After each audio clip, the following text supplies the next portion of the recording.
This book features Ariel and her good friend Coral. I'm sorry, but I have to ask, who is Coral?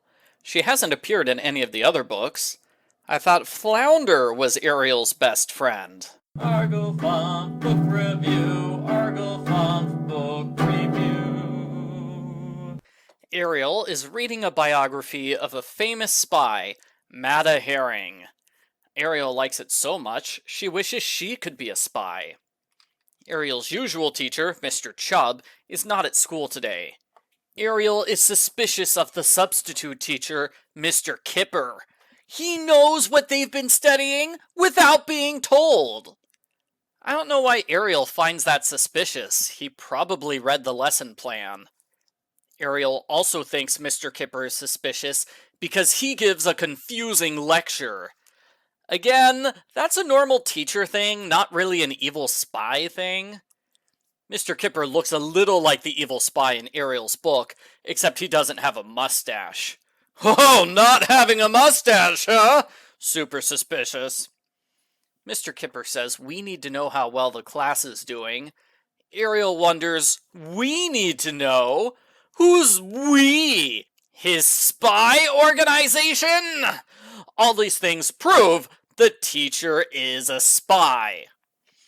Mr. Kipper gives the class a math test, which he typed up himself. On what? A computer? Mermaids don't have that kind of technology. In his pocket, Mr. Kipper has a pamphlet for the Teacher of the Year contest. Pocket? What pockets? He doesn't wear clothes because he's a mermaid.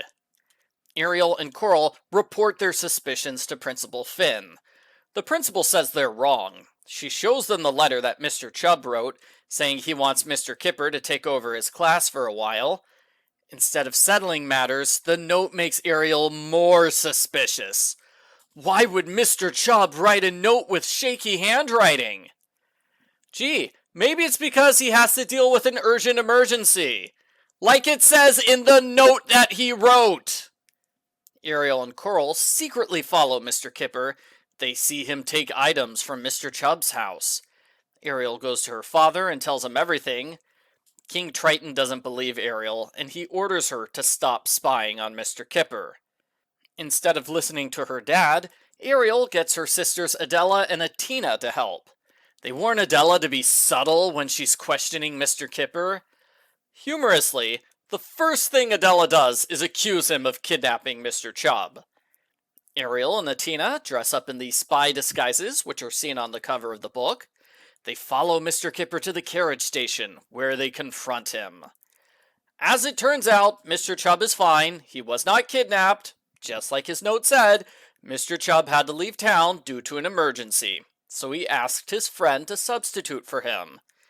Ariel and her friends are ashamed of their silly behavior, while Mr. Chubb admires her for being determined and unafraid. Ariel decides instead of pretending to be a spy, she's going to pretend to be Joan of Arc. The end. Post-book follow-up. I did not enjoy this book. Ariel came across as really stupid for thinking her substitute teacher is a kidnapper. Most of her so-called proof is laughably flimsy, like Mr. Kipper has hard tests, and he said the word pronto. Ariel also looks stupid for not believing the truth when it's explained to her over and over again.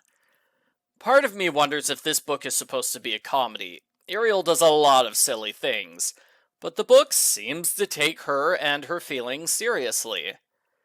It's weird that Ariel is such a terrible spy, when 3 books ago she was a good spy. She uncovered Ursula's secret plan to take over the kingdom. How did Ariel go from being good at discovering evil plots to making up evil plots where they don't exist? I was surprised to learn this book was written by the same person who wrote the previous book, because that one was great. This one was not. It's mostly Ariel jumping to foolish conclusions, so she can learn the lesson that jumping to foolish conclusions is bad. I give The Little Mermaid number 6, Ariel the Spy, a thumbs down.